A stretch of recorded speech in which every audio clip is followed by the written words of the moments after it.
오늘 본문은 이사야 29장에서 35장을 다 보겠지만 제가 지금 봉독할 본문은 30장 15, 16절만 읽겠습니다. 이사야 30장 15, 16절만 같이 우리 한 목소리로 세 번역입니다. 같이 한목합니다. 주 이스라엘의 거룩하신 하나님께서 이렇게 말씀하신다. 너희는 회개하고 마음을 편안하게 하여야 구원을 받을 것이며 신뢰해야 힘을 얻을 것이다. 그러나 너희는 그렇게 하기를 바라지 않았다. 오히려 너희는 이렇게 말했다. 그렇게 하지 않겠습니다. 우리는 차라리 말을 타고 도망가겠습니다. 너희가 이렇게 말하였으니 정말로 너희가 도망갈 것이다. 너희는 또 이렇게 말했다. 우리는 차라리 날랜 말을 타고 달아나겠습니다. 너희가 이렇게 말하였으니 너희를 뒤쫓는 자들이 더 날랜 말을 타고 쫓아올 것이다. 아멘. 하나님의 말씀입니다. 오늘은 불안의 속도 신뢰 멈춤이라는 제목으로 말씀을 나누겠습니다. 한 달 살기라는 여행 트렌드가 있습니다. 요즘도 그럴지 모르겠지만 특정 지역에 한 달 정도 머물며 현지처럼 살아보는 체류형 여행입니다. 단순한 관광이 아니라 그곳의 생활을 경험하는 것에 목적이 있습니다. 그래서 소유보다 경험을 중시하고 또 새로운 삶의 방식을 연습하거나 자기 브랜딩 하려고 떠납니다. 이게 가능하게 된 이유가 요즘에는 일과 휴식을 병행하는 워케이션이 가능해져서 그렇습니다. 워케이션이 가능한 건 이제 저희가 코로나도 겪고 또 굳이 회사에 출근하지 않아도 되는 일들이 그런 직업을 가진 분들이 있기 때문에 그렇습니다. 20, 30대에도 확산되고 있고 저도 최근에 뭐 제 친구가 와이프가 출산 전에 혼자 여행을 갔는데 제주에서 만난 외국인 여자, 유럽의 어디였는 여자였는데 벨기에 여자가 판교에 놀러 왔었습니다.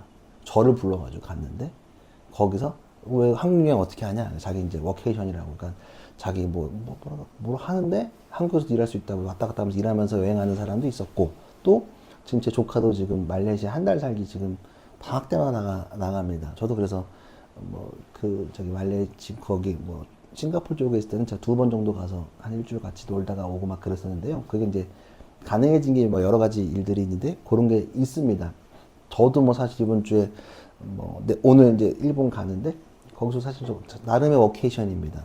내일도 또 회의해야 돼요. 그 다음 주 발표도 있어가지고 가능한 건 인터넷도 있고 여러 가지로 하여튼 워케이션이 있습니다. 그래서 이제 한국식 여행은 짧은 시간에 많은 것을 보고 담으려는 습성들이 있습니다. 그래서 은어로는 이거를 찍고턴이라고 합니다. 찍고턴. 이거 들어보셨는지 모르겠는데 잠깐 사진 찍고 떠난 여행, 인증샷만 남기는 여행이 있습니다. 여러분들도 그럴지 모르겠는데 아마 그런 분들 제가 말은 안 하겠는데 있을 것 같은데 잠깐 사진 보고 찍고 떠난 여행, 인증샷만 찍으러 간 여행들이 있습니다. 그래서 흔히 유튜브에 소개된 거나 블로그에 돼 있는 거 가성비 좋은 코스만 빠르게 따라가고 싶어하는 우리의 마음들이 있습니다. 그래서 한 달 살기는 비용 절감의 목적도 있지만 무엇보다는 이제 찍고탄 같은 거 안 하고 그냥 여유 있게 그 동네나 그 시간을 한번 돌아보는 여행이 있다는 거 저는 굉장히 가능하면 해보시면 좋겠다. 근데 안 되면 일주일이라도 좀 여유 있게 한 여행지를 보는 것도 나쁘지 않다는 생각을 합니다. 가끔 이제 여행을 조금 다녀보면 여행을 몇 번 다녀보고 그 도시를 다 알았다고 착각할 때가 있습니다. 근데 포인트만 찍었다고 해서 그 도시를 완벽하게 알 수는 없습니다. 몇 번 갔다고 제가 지금 도쿄 사실 몇 번 갔지만 잘 안다? 여전히 헷갈리고 잘 몰라요. 그냥 근데 조금 익숙해진 것 뿐이지 지금도 또 가면 저도 핸드폰 봐야겠죠. 근데 가끔 생각해보면 내가 마치 일본 다 아는 것처럼 이해해 볼 수도 있습니다. 근데 그러나 잘 모르는 게 현실이기도 합니다. 예를 들면 이런 게 있습니다. 북한이 미사일 도발할 때 해외에선 당장 전쟁 날 것처럼 걱정을 합니다. 근데 정작 한국에 사는 사람들은 심드렁 합니다. 왜냐하면 느낌만 있는 사람들과 진짜로 살아가는 사람들은 다르기 때문에 간격이 존재하기 때문에 그렇습니다. 그러니까 그런 함정들이 우리 삶 가운데 존재합니다. 예를 들면 중국인, 일본인, 미국인에 대한 편견이 있습니다. 여행지에 스치듯 만난 사람이나 미디어에서 비친 모습만 보고 편견을 갖기 쉽습니다. 우리가 생각하기에. 물론 그게 다 틀린 것도 아니고 다 맞는 것도 아니지만 실제 사람 대 사람으로 깊이 관계를 맺어보면 중국 사람, 일본 사람, 미국 사람은 다 다릅니다. 또 다 큰 나라들이기 때문에 한 부류로 인지할 수가 없습니다. 그래서 만나보면 전혀 다릅니다. 그래서 이게 긍정적으로 바뀔 수도 있고 아니면 더 부정적으로 바뀌는 경우도 좋게 봤는데 더 아니네라는 생각이 들기도 합니다. 그러니까 이게 무슨 긍정과 부정을 나누겠다는 게 아니라 만나보고 대화해보면 또 교제를 해보면 달라진다는 겁니다. 단순히 여전히 우리는 중국 사람에 대한 생각, 일본 사람에 대한 생각, 뭐 미국 사람에 대한 생각이 있습니다. 생각보다 중국이 더럽지 않고 깨끗해졌습니다. 근데 또 생각보다 일본이 더럽습니다. 가보면 생각해보면 일본 되게 우리가 뭐 물론 깨끗합니다. 근데 생각보다 그것도 그렇지 않고 중국 옛날에 진짜 뭐 저 고등학교 때 2004년 2005년 이럴 때 막 중국 갔을 때 진짜 화장실에 칸막이 없었습니다. 진짜 그때는 아무것도 없. 지금은 뭐 우리나라보다 훨씬 사실은 대도시들은 더 좋으니까 대도시 우리나라 인구보다 더 많이 사니까 그 인간들 다릅니다. 가보면 또 생각보다 다릅니다. 베이징이나 샹하이 생각보다 깨끗합니다. 거기는 경유차가 없기 때문에. 제가 2014년에 방문해서 상하이 그때도 전기차밖에 없었습니다. 그때도 놀랐거든요. 얘네 휘발유 오토바이가 없네. 2010 가면서 너무 조용한 거예요, 도시가. 그때 제가 내가 좀 편견을 가지고 있구나 생각을 그때 많이 했고, 지금은 또 제가 방문을 기회가 되면 해보고 싶고, 지금도 레이오버라도 해서 홍콩 갔다가 베이징 갔다 오고 싶어서 그 레이오버가 티켓이 안 나와서 못 가긴 하는데, 여튼 생각보다 다릅니다. 가보면 또 다릅니다. 그러니까 무언가를 이야기할 때, 관점을 이야기할 때 그래서 이런 걸 얘기하는 거예요. 숲을 보는 시각과 나무를 보는 시각을 구분해야 된다. 그래서 전체적인 맥락인 숲만 보면은 각각 나무는 놓칠 때가 있고, 또 반대로 나무에만 집중을 하면 숲의 전체 모습을 보지 못하는 함정에 빠지기도 합니다. 제가 성구영신 때 시편 118편을 소개했었습니다. 22절에서 24절인데, 집 짓는 사람들이 내버린 돌이 집 모퉁이의 머릿돌이 되었다. 이것은 주님께서 하신 일이니 우리는 눈에 기이한 일이 아니랴. 이날은 주님이 구해주신 날, 우리 모두 이날에 기뻐하고 즐거워하자. 집 짓는 사람들이 내버린 돌이 집 모퉁이의 머릿돌이 되었다. 그러니까 계속 기독교나 믿음 안에서, 그리고 예수님 안에서 하나님을 생각을 해보면 상황이 아닌 해석을 바꿔야 된다는 걸 제가 말씀드렸는데, 하나님은 인간이 보기엔 버린 거를 가지고 기초를 삼으시고 중심을 삼으신다는 겁니다. 그래서 우리를 쓰시는 겁니다. 우리 아무것도 아니니까 우리를 사용하고 나를 아끼는 게 무슨 내가 잘나서가 아니라 그냥 하나님이 쓰시겠다고 마음을 먹었기 때문에, 하나님은 우리의 그 자체만을 보시고 판단하시기 때문에 그렇습니다. 그래서 늘 믿음 안에서는 사람들이 보기에 쓰레기 같은 것도 우리는 좀 꼼꼼히 봐야 되는 것들도 있습니다. 그래서 교회에서 왜 자꾸 쓰레기 같은 인간들 챙겨주고, 뭐 제가 요즘에 많이 쓰는 말 찐빠 같은 애들 왜 챙겨주고, 왜 그럴까? 제가 종종 얘기하잖아요. 근데 저도 싫어요. 인간적으로는 찐빠들이랑 노는 거 원치 않습니다. 교회 찌질하는 사람들 안 왔으면 좋겠습니다. 솔직히. 근데 교회라서 그 사람들과 함께 합니다. 거리낌 없이. 교회라서. 왜? 나도 사실은 가만 보면 주님 보시기에 그 사람들이랑 다를 게 없거든. 그래서 그냥 우리도 용납하고 받아들이는 겁니다. 저는 늘 그렇게 생각합니다. 저는 또 아시잖아요. 되게 엘리티즘이 있고 사람 따지는 거 좋아하는데, 제가 또 의외로 사람 따지지 않고 늘 어울립니다. 가끔 제 동기들이, 저는 꼭 어디 동네를 방문하면 그 동네에 있는 후배들이나 선배들이 생각나면 전화를 해서 만납니다. 근데 친구들은 얘기해요. 굳이 뭐하러 가서 만나냐. 간 김에 너 그냥 일 보고 와. 근데 가서 사실은 제가 생각하기에 조금 학교에서 감신 다닐 때 뭐랄까 주목을 못 받던 친구들이 있어요. 근데 목회가 더 힘들 거 아니야. 친구들도 없으니까. 괜히 전화해서, 이번 주도 그랬어요. 피부과 갔다가 그 동네 교회 그 후배 이 생각이 나서 그냥 밥 먹고 왔어요. 밥 먹고 얘기 들어보니까 또 뭐 잘 간 거 같더라고요. 그래서 들어보고 또 걔 연애 얘기 듣고, 그래서 교회에 막 여자 누구 했는데 막 걸려가지고 막 낙담한 얘기를 듣는데 너무 재밌더라고요. 그래서 너도 그러냐, 나도 그렇다. 그래서 나는 연애 못해. 막 이러면서, 형님 뭐 저기는 뭐 연하를 뭐 어쩌고 막. 그래서 남자 둘이 앉아가지고 목사 둘이 커피 마시면서, 그래 너 꼭 해라 막 이러면서 막 좀 나중에 알려달라고. 그 얘기만, 여자 얘기만 2시간 했네. 이렇게 어떻게 해야 돼?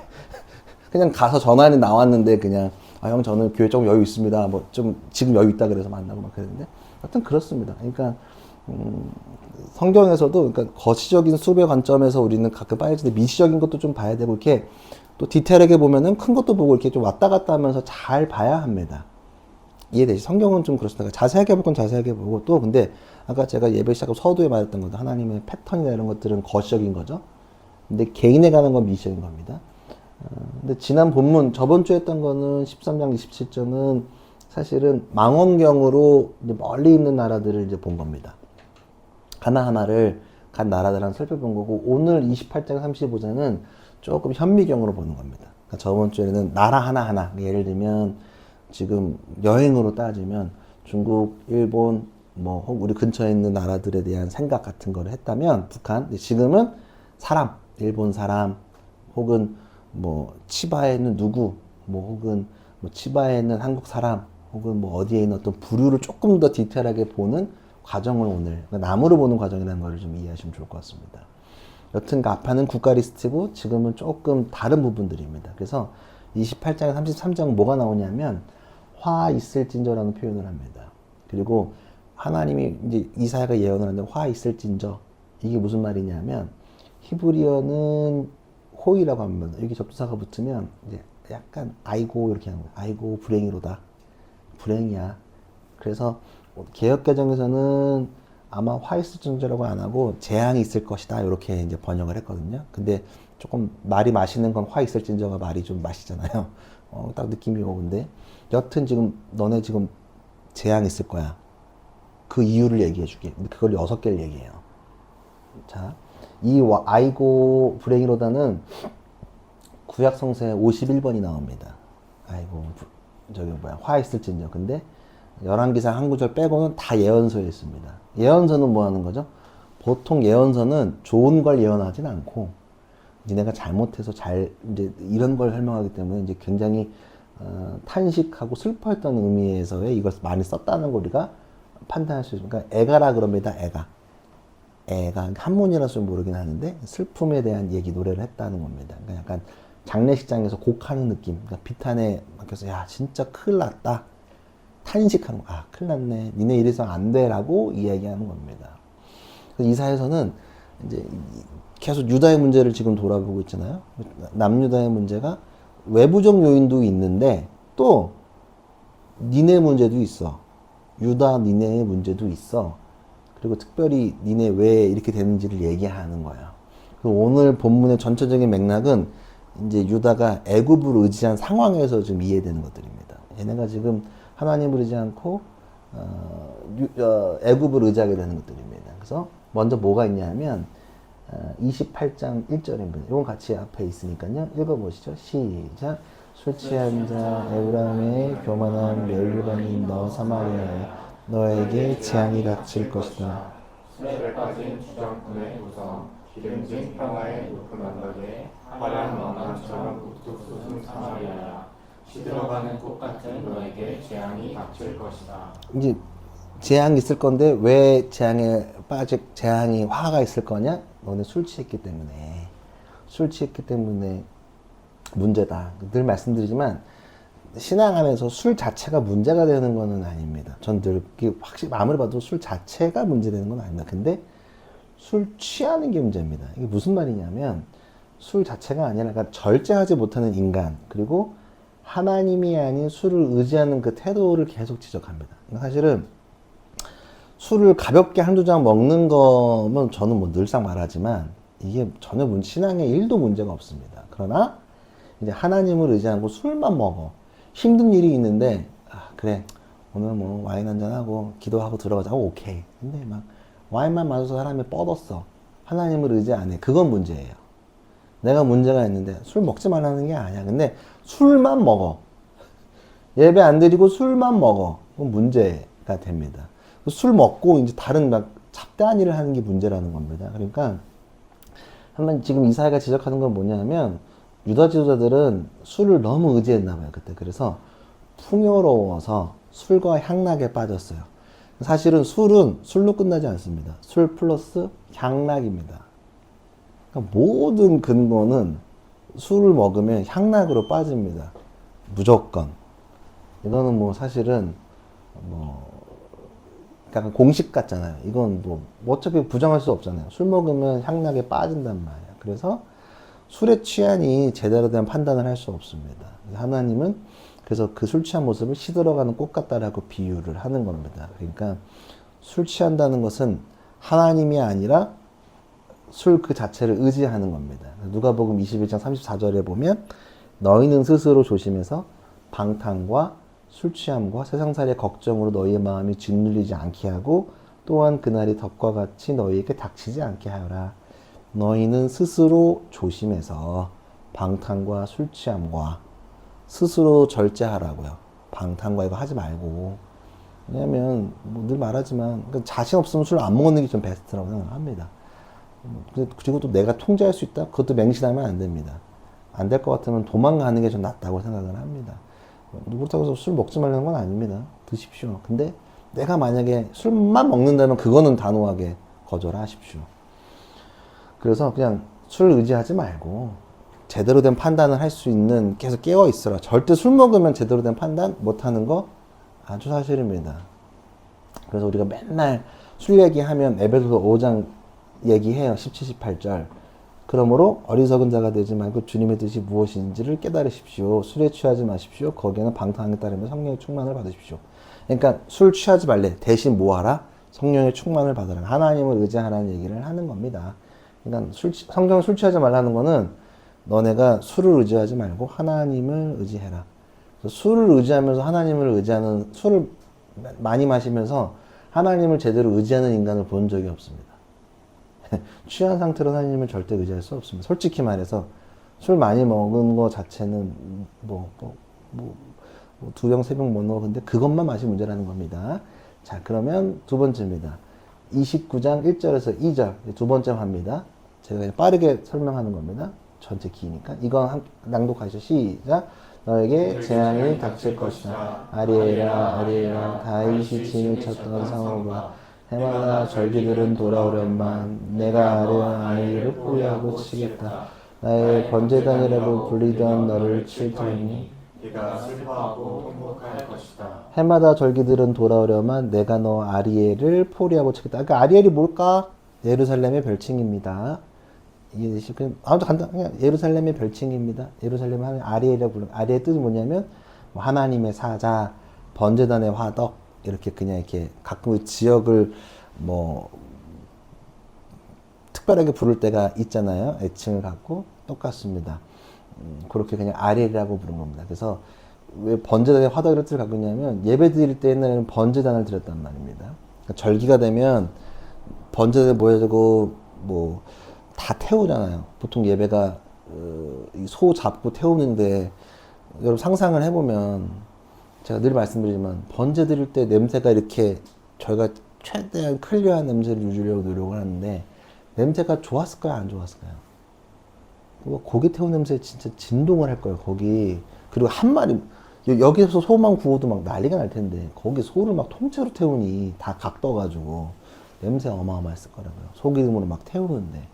근데 하나님은 그래서 그 냄새 향기롭다 하셨거든요. 냄새가 막 나니까. 근데 매년 절기를 드렸지만 이게 습관처럼 드렸다는 거예요. 그러니까 예배 드리면 하나님을 존경하나 마음이 떠나져 있는 겁니다. 그러니까 술에 취한 이들은 당연히 하나님을 의지하지 않습니다. 그러니까 예배도 감격 없이 습관처럼 바뀌는 모습을 보입니다. 매너리즘에 가득한 의식으로 변질되는 겁니다. 가끔 옛날에 사역하면 술 먹고 교회 오는 애들 있거든요. 가끔 그렇게 오면 그건 괜찮은데 맨날 술 먹고 토요일에 술 먹고 교회 오면 제대로 예배 드리는 인간을 제대로 보진 못했다. 그게 한 번, 두 번은 좋은 도전이지만 매번 그렇게 하면 그건 사실은 문제다. 근데 마찬가지입니다. 하나님 예배를 드리지만 형식으로 남았다는 거. 여러분들 잘 아실 거예요. 예배 형식으로 드리는 거 여기 있는 분들 한 번도 안 해본 적 없을걸요? 형식으로 다 드려봤잖아요. 근데 가기 싫은데 예배 가기 싫은데 그래도 찝찝하고 어렸을 때부터 교회 다녔으니까 안 가면 괜히 벌 받을 것 같고 근데 또 한두 번 빠져들어 보면 야 근데 안 가도 괜찮네 막 이렇게 이런 것도 깨닫게 되고 좀 여러 가지 생각이 든단 말이에요. 그러니까 또 가끔 드리고 좀 느낌만 낼까? 헌신 없는 예배 할까? 그러니까 큰 교회 또 가요. 큰 교회 가서 야 찬양인도 좋다. 여긴 주차가 편하네. 이렇게 해서 그냥 또 예배만 느낌만 내고 또 가요. 오늘 성경책 드리고 예배 드렸다 이렇게만. 그러면 좀 문제가 있다라고 생각을 합니다. 세 번째. 이거는 이사 29장 15, 16절입니다. 이거 한번 읽어보시죠. 시작. 주님 몰래 음모를 깊이 숨기려는 자들에게 재앙이 닥칠 것이다. 그들은 어두운 곳에서 남몰래 음모를 꾸미는 자들이다. 우리를 보랴 누가 우리를 알려 한다. 그들은 매사를 거꾸로 없습니까 뒤에? 그들은 대사를 거꾸로 뒤집어 생각한다. 진흙으로 옹기를 만드는 사람과 옹개장이가 주무르는 진흙을 어찌 같이 생각할 수 있느냐. 만들어진 물건이 자기를 만든 사람을 두고 그가 나를 만들지 않았다 하고 말할 수 있느냐. 빚어진 것이 자기를 빚은 사람을 두고 그는 기술이 없어 하고 말할 수 있느냐. 그러니까 이게 무슨 말이냐 하면 이중성에 대해서 얘기하는 겁니다. 그러니까 누가 우리를 보랴 누가 우리를 알랴 이거는 무슨 말이냐면 그 도둑질도 거짓말도 안 보인다고 생각할 때 합니다. 그렇잖아요. 나쁜 일 할 때 여러분들 대놓고 하는 사람이 있습니까? 안 걸릴 것 같으니까 하는 거지. 근데 다 걸린단 말이에요. 근데 이게 문제가 뭐냐면 여기서 지적하는 건 뭐냐면 교회 안에서 믿는 척하지만 실제 삶의 현장에서는 하나님이 안 계신 척하는 행동하는 이중성을 가진 사람들이 우리 주위에 꽤 많고 우리도 그럴 수 있다는 겁니다. 가끔 옛날에도 뭐 불꽃교회 장로님 회사 문제가 있어가지고 그 사람들에서 시위했던 기억이 있습니다. 인분체불이 있었던 것 같아요. 그런 게 불꽃 거기에만 있는 게 아니라 큰 교 장로들한테 많이 있습니다. 제가 뭐 군생활 했지만 맨날 제가 군종병이고 교회 다니는 거 신학생인 거 아니까 와서 하는 게 야 저기 뭐 누구 뭐 전차장님 누구 상사님 교회 다니신데 우리한테 왜 그러냐 뭐 이런 얘기 많이 한단 말이에요. 그러면 사실 할 말 없어요. 뭐라 할 말도 없고 또 어쩌면 저도 이중성을 가지고 있었을지도 모르겠습니다. 믿는 척은 하지만 진짜 하나님을 믿지 않는 모습을 볼 때가 있습니다. 옛날에 습관처럼 교회에서 뭐 요즘은 그런 게 많이 문화가 바뀌었는데 뭐 말끝마다 믿음 있는 척 다 하는데 사실 그 사람들 문제가 많았잖아요. 뭐 예컨대 교회에서 믿음 있는 척 하는데 딱 집에 가는 차 안에서 엄마 아빠랑 같이 차 타고 집에 가면 막 거기서 난리 나잖아요. 장로 아들 딸들이 왜 예수를 잘 못 믿냐면 교회에서 그렇게 믿는 척하고 딱 집에 가면 차에서 교육을 그렇게 하니까 다 시험 들어가지고. 근데 이게 다 그래요, 다 그래. 이중성이 있는 모습들이 있습니다. 그러니까 하나님이 믿는다고 입은 말하지만 믿지 않는 행동, 그 이중성. 그러니까 피조물인데 창조주를 무시하고 여기서 비유하기로 내가 진흙인데 토기장이를 무시하는 행동을 하고 있다. 자꾸 니네 머리로 뭐 하려고 한다라고 이야기합니다. 그래서 윌터 브루그만이라는 사람은 자율성의 오만이라고 불렀습니다. 그러니까 하나님 없이도 정치적 사회적 문제를 해결할 수 있다라고 생각하는 것들, 하나님 없이 세운 전략들은 반드시 무너질 수밖에 없다는 하찮은 흙 같은 거라는 것을 이해하셔야 됩니다. 흙은 그냥 있으면 아무것도 아닌데 누군가가 만졌을 때 의미가 있는 겁니다. 하나님이 만지셔야 의미가 있는 거지 우리가 우리 스스로 뭘 가공할 수 있는 게 아닙니다. 자꾸 우리는 우리가 하려는 시도들이 있다. 이거 하나님께서 경고하시는 겁니다. 네 번째입니다. 이사야 30장 1, 2절.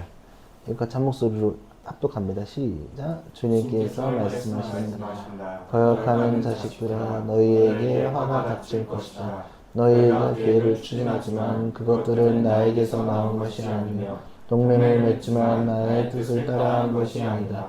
죄에 죄를 더할 뿐이다.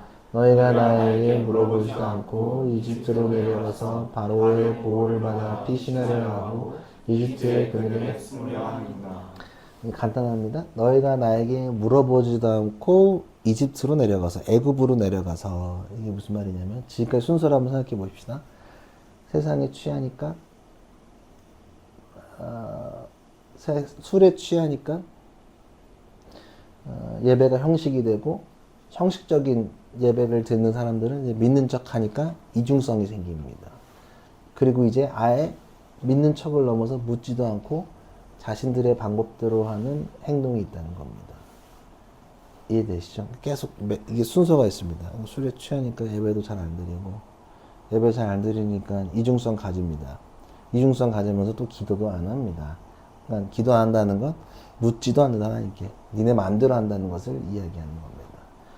그래서 그냥 이 사람들은 여기 예루살렘은 이제 아수르가 두려워서 애굽으로 사신을 봅니다. 근데 하나님께서 굉장히 분노했습니다. 왜냐하면 이거를 묻지도 않고 떠났기 때문에 그렇습니다. 기도가 빠진 결정이라 그렇습니다. 인생의 중대사를 결정할 때 하나님께 묻지 않고 세상의 보험을 찾는 태도는 우리에게 적용됩니다. 여러분들도 그럴 수 있으면 기도하면 하나님 알려주시냐? 모르겠습니다. 근데 기도를 하면서 주님께 고하는 거는 해야 되는 거 아니냐. 어떻게 응답하실지 모르는데 우리가 그 작업마저도 안 합니다. 하나님, 제가 이런 것들을 앞두고 있습니다. 주님 항상 인도해 주시고 어떤 일이든지 주님 감당하겠습니다라는 기도를 하지도 않습니다. 그냥 내가 알아서 그냥 뭐 대학 갈 때도 컨설턴트 만나서 얘기해보고 그 사람 그 순간 하나님 됩니다. 우리한테 유명한 사람이랍니다. 그럼 그 사람 믿습니다. 목사들은 누가 하나님이 되냐? 유명한 목사들이 하나님이 됩니다. 저 사람이 나 땡겨줄 것 같거든. 다 목사님들 다 그러고 있는 겁니다. 좋은 교회, 큰 교회 가야 요즘에 다음 교회를 밀어준다는 소문이 돌아가지고 요즘에 큰 교회 경쟁률이 높아졌습니다. 근데 또 들어보니까 작은 교회들은 또 목사님들이 안 갑니다. 똑같습니다. 묻지 않고 하는 것들 많습니다. 회사 갈 때도 마찬가지입니다. 결혼을 준비하면서도 그럴 수도 있습니다. 그러니까 뭐 다 얘기하는 건 누구를 전향하는 게 아니라 모든 상황 속에서 그렇다는 얘기를 하고 있는 겁니다. 그렇게 된다는 겁니다. 그래서 30장 13절을 보면 이것도 한번 읽어보시죠. 시작. 이세로 내가 그들의 성벽처럼 될 것이다. 높은 성벽에 금이 가고 배가 불로 튀어나왔으니 순식간에 갑자기 무너져 내릴 것이다. 묻지도 않고 기도 없이 그냥 하면 반드시 무너진다라는 것을 의미합니다. 그러니까 묻지 않았다는 것은 기도의 부재를 의미하고 기도가 때로는 멋없어 보이기도 합니다. 그리고 그 행위 자체에 의심이 들 때가 있습니다. 근데 기도는 멋과 의미의 문제가 아닙니다. 피조물로서 창조주와 소통하는 귀한 자리입니다. 그냥 그 기도를 그래서 멋과 그런 게 아닙니다. 그냥 해야 할 일입니다. 그래서 내가 불안한 마음이 들면 그때 기도할 신호입니다. 근데 불안함을 기도로 푸느냐 아니면 눈에 보이는 제국의 힘을 따라서 따라가느냐에 대한 도전이 우리한테 있는 겁니다. 기도한다는 건 멋없어 보일 수도 있지만 하나님은 그 멋없어 보이는 것, 귀찮아 보이는 것, 형식적으로 보이는 것을 꾸준히 하는 것, 그리고 놓지 말아야 되는 것을 이야기합니다. 5번째 화입니다. 이사야 31장 1절입니다. 시작. 도움을 청하려고 이집트로 내려가는 자들에게 재앙이 닥칠 것이다. 그들은 분말을 의지하고 많은 병거를 입고 기마병의 막강한 힘을 믿으면서 이스라엘의 거룩한 신분을 바라보지도 않고 주님께 구하지도 않는다. 그러면 예루살렘이 애굽을 의지하는 이유가 뭘까요? 단순합니다. 애굽에 말이 많고 병거, 전차가 많기 때문에 그렇습니다. 우리가 기도하지 않는 이유도 예배하지 않는 이유도 너무 간단합니다. 세상의 것들이 더 크고 소중해 보이기 때문에 그렇습니다. 보이지 않는 것보다 눈에 보이는 것, 뭐 돈이나 힘을 더 의지하는 겁니다. 책 레디컬의 저자 데이비드 플랫 목사님이 이런 거 했습니다. 아메리칸들인가 복음을 혼동하지 말라 경고였습니다. 그러니까 가끔 성공이라는 포장지, 주식의 수치, 회사의 규모, 평수와 차의 가격들과 좀 복음을 섞지 말라는 겁니다. 그러니까 제가 가끔 답답한 건 요즘에 좋은 직업을 갖거나 이런 게 아니면 교회에서 뭘 못하는 게 조금 승질이 납니다. 의뢰 장로님들은 돈 많을 거라는 생각을 합니다. 의뢰, 저도. 그래서 저 학부 07학번이잖아요. 그때 막 애들, 야, 나는 장모님 딸이랑 결혼해야지. 이런 얘기를 진짜 했습니다. 근데 이게 무슨 말입니까? 다양한 의미가 거기 다 들어가 있는 겁니다. 그래서 막 같이 우리 막 기도 모임 하면 막 하나님 뭐 장모님 딸을 주십시오 막 이렇게 하는 애들 진짜 있었습니다. 농담이 아니고 와 그렇게 기도하길래 그거 갖고 우리가 한참 웃었던 기억이 있습니다. 야 그게 뭐냐. 근데 솔직한 인간이겠지. 사람도 그렇다는 겁니다. 교회 다 그렇습니다. 청년부에서도 뭐 사실 뭐 직업이 막 그렇게 조금 약간 자기가 보기에 떳떳지 않으면 뭐 하기가 애매할 때가 있단 말입니다. 그리고 우리도 저도 막, 쟤 뭐 하는 애야? 뭐 하지 다녀? 뭐 한대 그러면 괜히 달라보는 것도 있고, 또, 그래야지만 복음이 전해진다라고 생각할 때가 있습니다. 땀 흘리는 직업에 대한 좀 약간 교회에서는 그런 게 있습니다. 좀 그럴 때마다 좀 계속 승질이 났습니다. 계속. 이게 뭔가 싶어요. 그러나, 우리가 기독교적 아메리칸들이 빠질 때를 경계해야 합니다. 자꾸 눈에 보이는 것만 따라가는 겁니다. 교회가 더 그렇습니다. 교회 큰 거, 주차장 넓은 거. 교회 자랑이 주차장 큰 게 자랑이 되면 안 되잖아요. 제가 자꾸 전교 얘기해서 진짜 제가 제일 답답한 게 제 마음에 상처라서 야 우리 교회 내세울 게 뭐냐. 야 목사님 그래 그 전광판을 달아가지고 거기에 주차장 300석이라고 늘 띄워놔라. 지금도 그 상처입니다. 그게 뭐 자랑이야. 그게 뭐가 자랑이야. 주차장을 하는 건 자랑이 아닙니다. 그런 건 자랑이 아닙니다. 예, 하나님을 사랑하는 게 자랑이어야 되지 하나님을 따라가는 게 자랑이어야 합니다. 근데 물론 눈에 보이는 통장의 숫자나 직장, 주식이 즉각적으로 우리를 두렵게 하기도 하고 또 안심시키기도 합니다. 여러분도 주식 좀 오르셨습니까? 제가 옛날에 집사님이랑 저한테 주식 얘기를 했었는데 안 파셨다면 꽤 좋으실 거라 생각을 했습니다. 그때 갖고 있던 거. 근데 그게 이제 옛날에는 그때 걱정하셨는데 지금 진짜 설교 주면 집사님 좀 요즘 좀 좋겠네 뭐 이 생각을 했습니다. 안 파셨다면. 안 파셨나 보네. 눈치가 좀 그러네. 근데 그게 일희일비합니다. 제가 만약 그 주식을 들고 있었으면 예를 들어 삼성전자 뭐 10만 전자인데 지금 14만 15만까지 갔잖아. 그때는 삼성전자 9만에 들어간 사람 니네 진짜 망했다. 야 니네 끝났어. 그랬는데 포기하지 않고 들고 있는 자에게 복이 있잖아. 지금 15만 전자. 그러면 똑같은 거 들고 있는데 상황 따라 달라집니다. 여러분들도 그렇게 그런 주식이 있을지도 모르겠습니다. 갖고 계시는 것 중에서. 전 주식을 하진 않지만 가끔 저는 보긴 하거든요. 계속. 똑같습니다. 숫자만 봐도. 뭐 수능 보면 등급 봐도 1등급, 2등급이냐. 뭐 계속 평가를 받으니까. 서울을 갈 수 있냐 없느냐. 뭐 이런 것들입니다. 이게 되게 안심시킬 때도 있고 불안하게 만들 때도 있습니다. 그게 명백한 사실이긴 합니다. 저 또한 그렇습니다. 이번 주도 오랜만에 3명 만났는데 첫 번째 질문이 뭔지 아십니까? 요즘 몇 명 모이냐. 지겹습니다. 진짜. 말합니다. 뭐 이렇게 합니다. 근데 말하면서도 참 씁쓸합니다. 그걸로 안심을 하시는 건지 나를 평가하려고 하시는 건지 좋지 않습니다. 고린도서 10장 4절, 3절 4절입니다. 이거는 같이 읽으시죠. 시작. 우리가 육신으로 행하나 육신에 따라 싸우지 아니하노니 우리는 싸우는 무기는 육신에 속한 것이 아니요 오직 어떠한 견고한 진도 무너뜨리는 하나님의 능력이라. 우리가 싸우는데 우리가 육신으로 살아가는데 근데 우리는 육신으로 살아가자면 육신으로 싸우는 게 아니라 하나님의 영으로 싸운다. 하나님 능력으로 싸운다는 사실을 기억하십시오. 물론 숫자가 우리를 일희일비하게 만드는 건 사실입니다. 정말로 주식 오르는 거, 집값 떨어지고 오르는 것, 내가 월급이 오르고 낮아지는 것, 내가 나이가 먹고 뭐 여러 가지 숫자 가운데 뭐 점수를 잘 맞은 거, 경쟁에서 이긴 거, 순위 매긴 건 뭐 다 마찬가지. 그러나 우리가 그 상황을 살아가지만 그것이 전부가 아니라 결국 우리는 하나님의 능력으로 살아간다는 사실을 잊지 않으셔야 한다는 사실입니다. 6번째 화는 이제 결산입니다. 마지막은 이제 유다가 아니라 외부로 빠집니다. 아수를 향해 갑니다. 33장 1절입니다. 시작.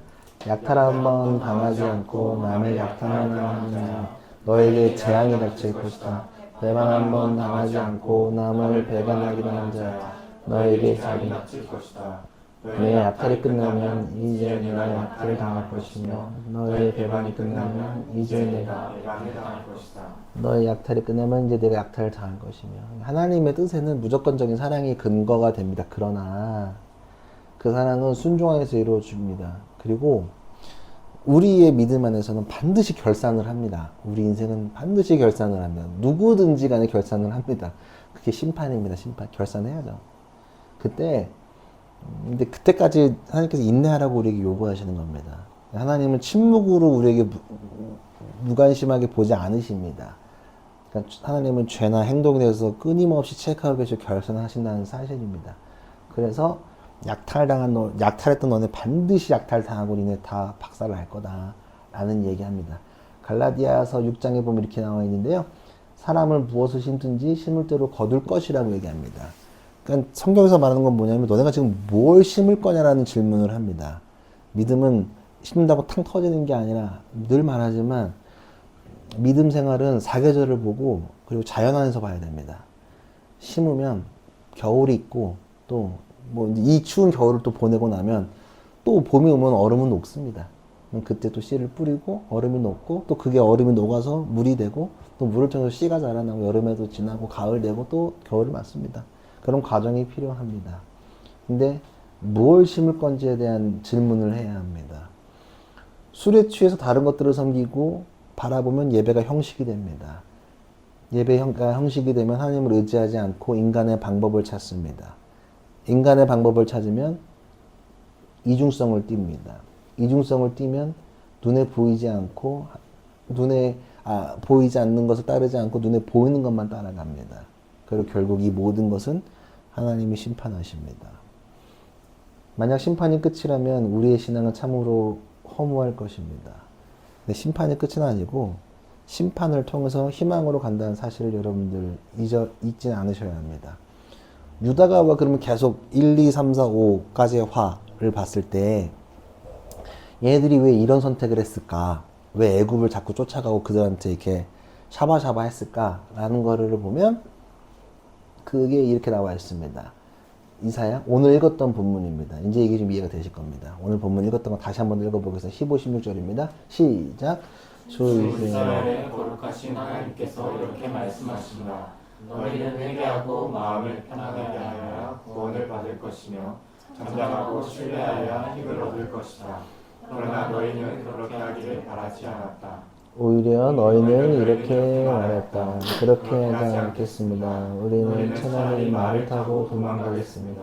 너희가 이렇게 말했으니 정말로 너희가 도망갈 것이다.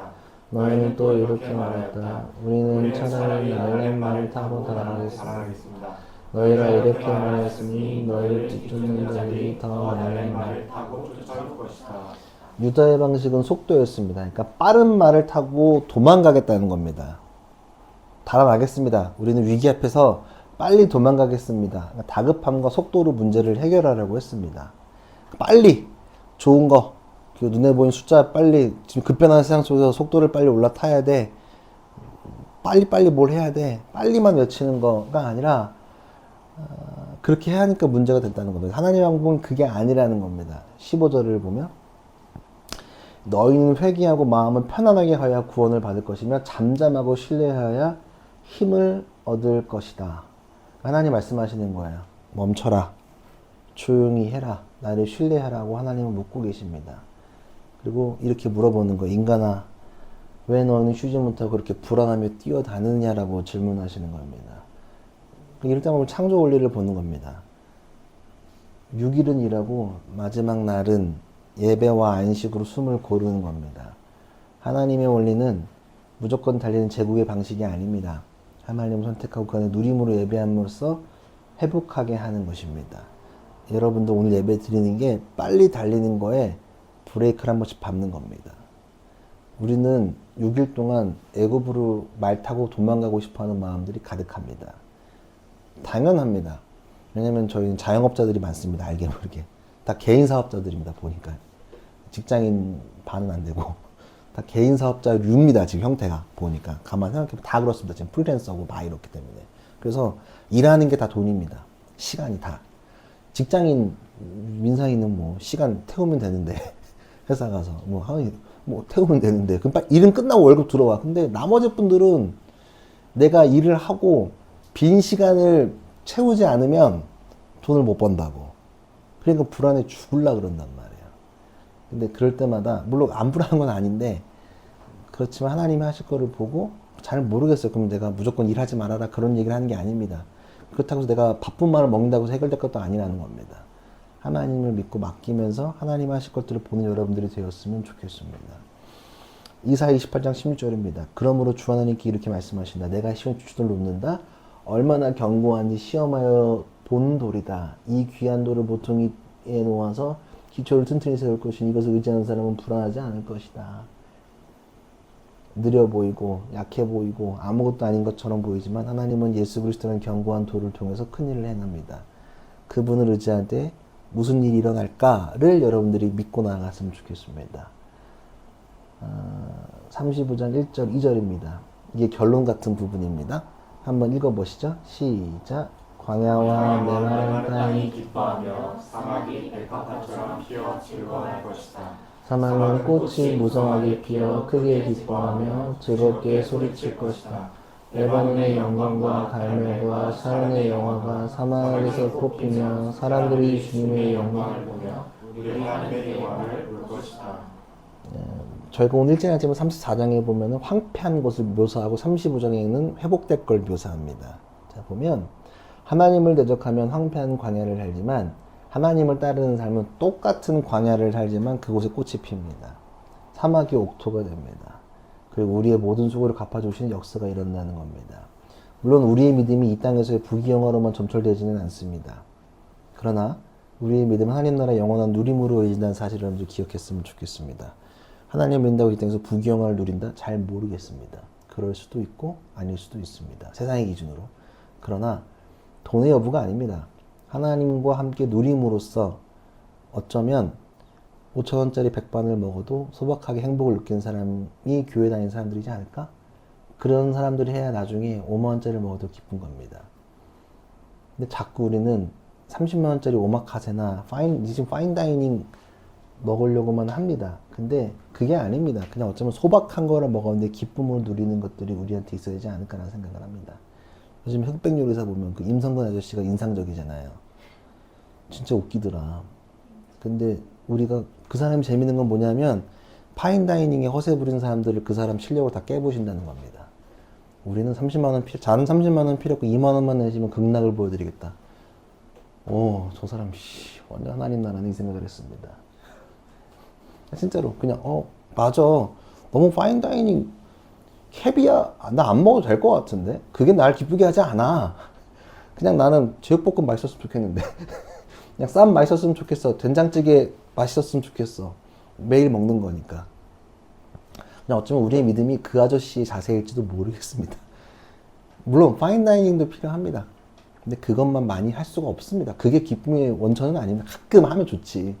우리가 늘 먹어야 되는 건 그 아저씨가 맨날 싸우는 그런 아주 툭툭툭 하는 일들일지도 모르겠습니다. 그 생각이 들었습니다. 말씀 준비하면서. 그래서 누리는 게 중요한 겁니다. 결국 돌아보면 하나님 뜻대로 산 나의 삶이 비록 광야 같고 사막처럼 느껴질지라도 돌이켜보면 그곳에 길이 나 있고 꽃이 펴 있고 물길이 나 있다는 사실을 알게 되셔야 합니다. 그래서 여러분 방법 간단합니다. 세상의 빠름에 지혜롭게 반응하십시오. 빨리 가는 거를 넉놓고 보라는 얘기가 아닙니다. AI 시대 바뀌고 지금 많이 바뀌는 게 저도 부담스럽습니다. 걱정되기도 하고 저도 못 따라갈 것 같아 약간 불안하긴 한데 방관하면 안 됩니다. 알아보려고 노력을 하는 거지. 그래서 거기에 지혜롭게 반응해야 합니다. 우리는 그냥 빨리 가니까 우리는 교회 다니니까 가만히 있어가 아닙니다.